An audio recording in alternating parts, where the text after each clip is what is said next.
노년의 인간관계를 줄여야 하는 이유. 쇼펜하우어가 말하는 관계의 정리. 혹시 이런 생각 해보신 적 있으십니까? 나이 들수록 사람이 피곤하다. 말하기 좀 이상한 것 같죠? 사람이 그리운데 동시에 피곤합니다. 만나고 싶은데 막상 만나면 지칩니다. 연락하고 싶은데 연락이 오면 부담스럽습니다. 이 모순된 감정.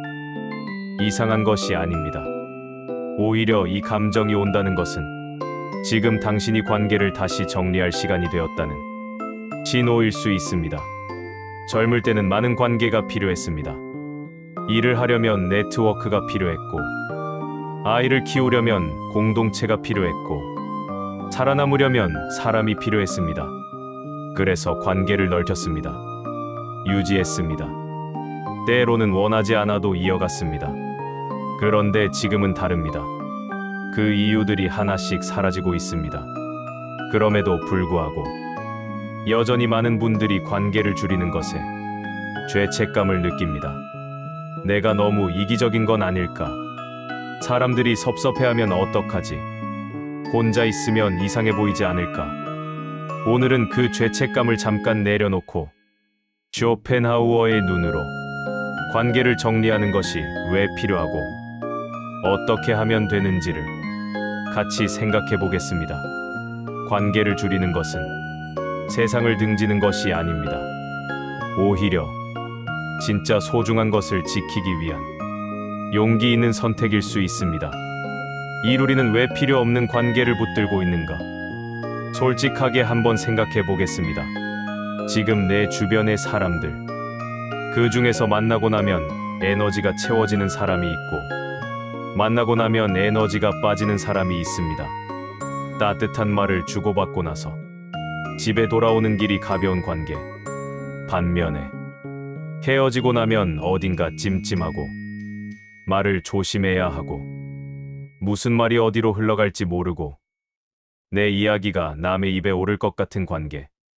두 번째, 관계를 왜 유지합니까? 이 질문에 많은 분들이 이렇게 대답합니다.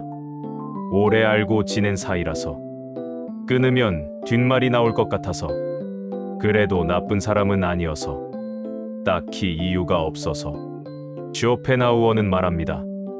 이유가 없는 것이 가장 위험한 이유라고. 관성. 우리는 관성으로 관계를 유지하는 경우가 생각보다 훨씬 많습니다. 예전에 의미가 있었던 관계가 지금은 의미를 잃었는데 그냥 오래됐다는 이유로, 그냥 끊기 어색하다는 이유로 계속 이어가고 있습니다. 그 관계에 에너지를 씁니다. 신경을 씁니다. 시간을 씁니다. 그리고 정작 진짜 소중한 사람에게는 그 에너지가 남아있지 않습니다. 이것이 쇼펜하우어가 말한 관계의 낭비입니다. 쇼펜하우어는 이런 말을 했습니다. 많은 사람과 어울리는 것은 내면의 공허함을 채우려는 시도다. 이 말이 처음엔 불편할 수 있습니다.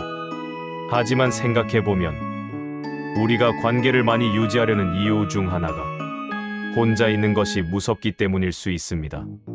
혼자 있으면 생각이 많아지고, 생각이 많아지면 불안해지고, 그래서 사람들 속에 있으면 그 불안을 잠시 잊을 수 있습니다. 하지만 그것은 근본적인 해결이 아닙니다.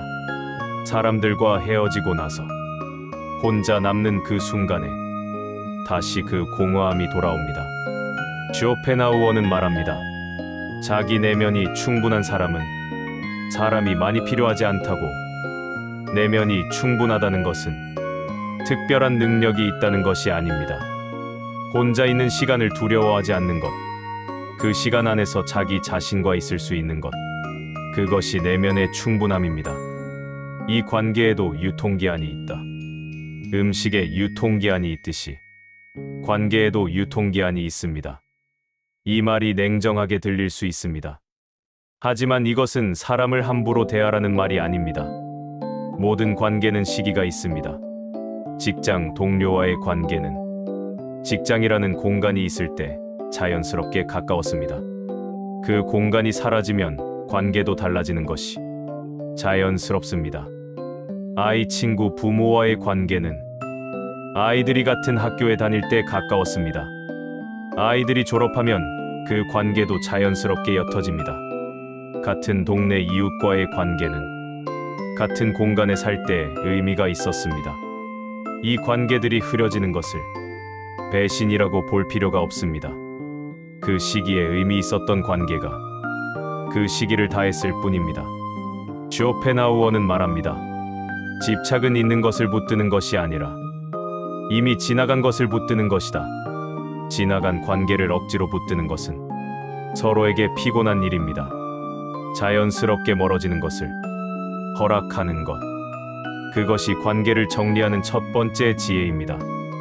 물론 쉽지 않습니다. 우리 세대는 관계를 끊는 것을 예의 없는 일로 배웠습니다.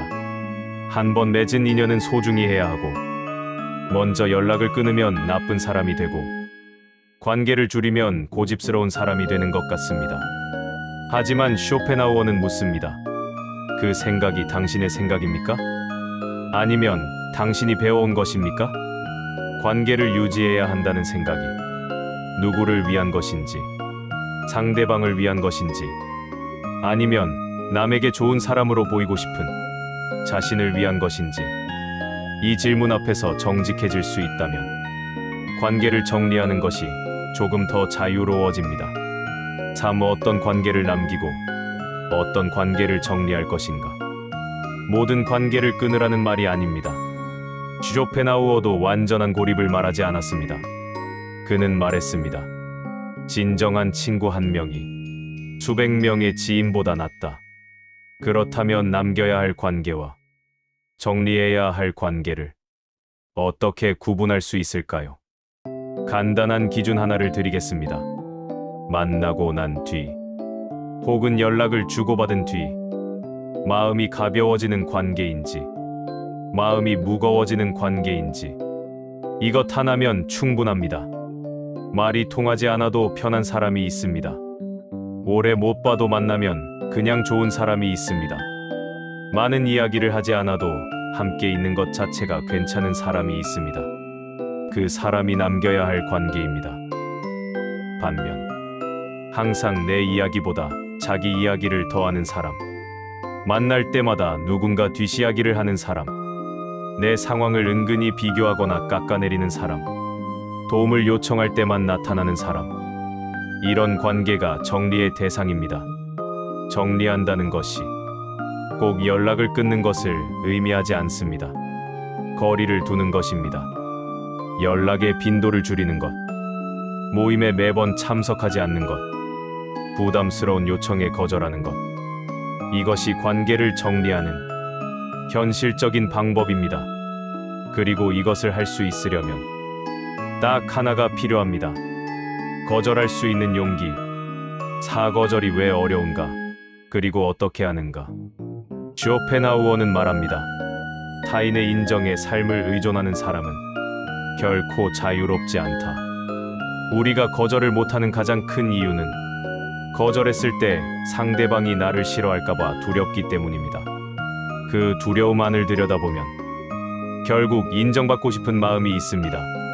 좋은 사람으로 보이고 싶은 마음, 미움받지 않고 싶은 마음, 그 마음이 나쁜 것이 아닙니다.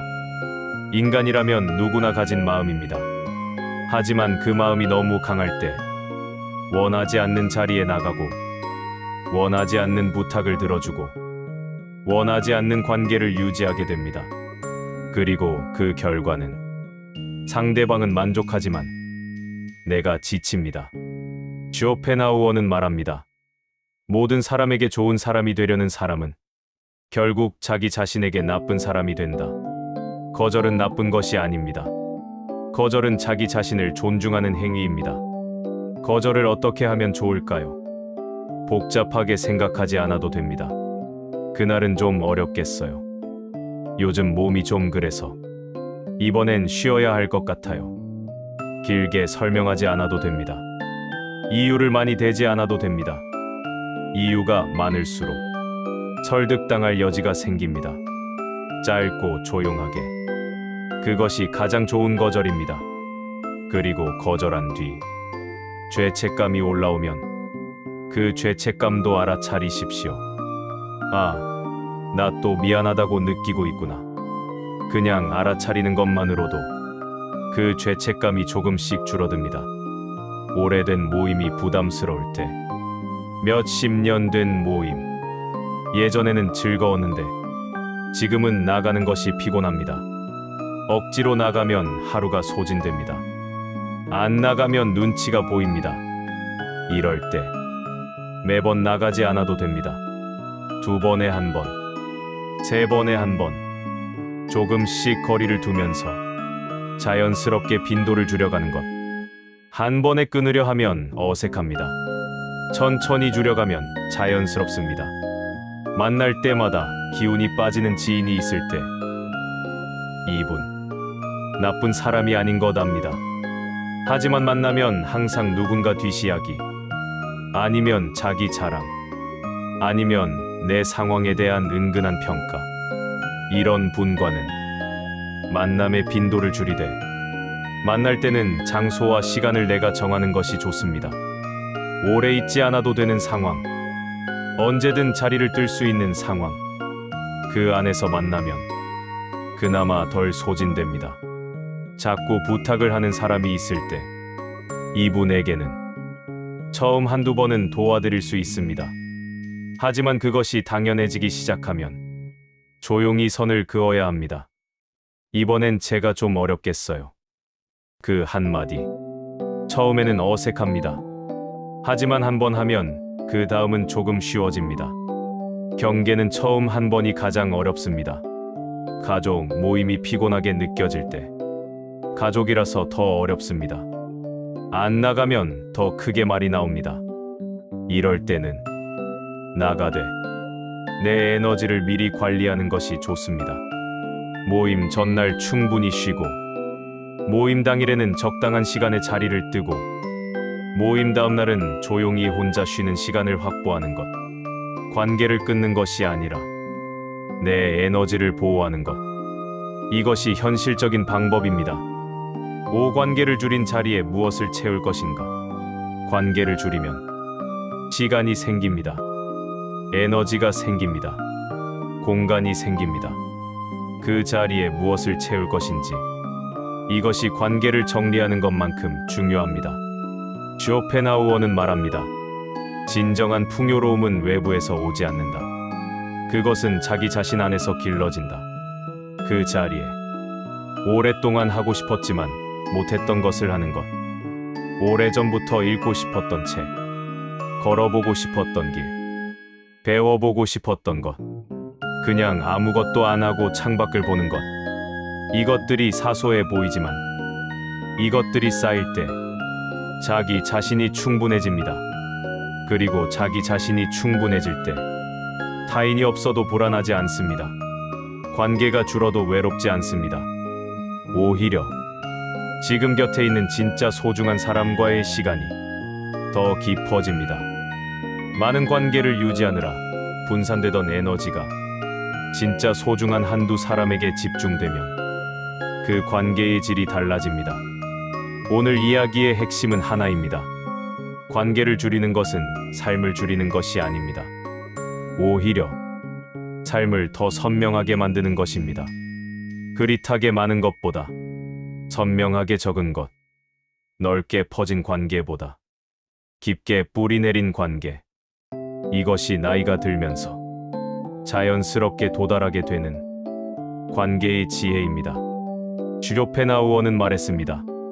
인간은 사교 속에서 자신을 잃고 고독 속에서 자신을 찾는다. 지금 이 시기는 수십 년 동안 잃어버렸던 자신을 다시 찾아가는 시간입니다. 그 시간을 위해 필요 없는 관계를 정리하는 것, 그것이 이기적인 것이 아닙니다. 자기 자신을 존중하는 것입니다. 그리고 자기 자신을 존중하는 사람이 남아있는 관계도 더 잘 가꿉니다. 오늘 영상을 보시면서 지금 당장 거리를 두고 싶은 관계가 떠오르신 것이 있습니까? 아니면 반대로 더 소중히 하고 싶다는 생각이 든 사람이 떠오르셨습니까? 댓글에 조용히 남겨주시겠습니까? 꼭 이름을 쓰지 않아도 됩니다. 그냥 그 마음을 한 줄로. 오늘도 함께 해주셔서 감사합니다. 좋아요와 구독은 사랑입니다. 사랑합니다.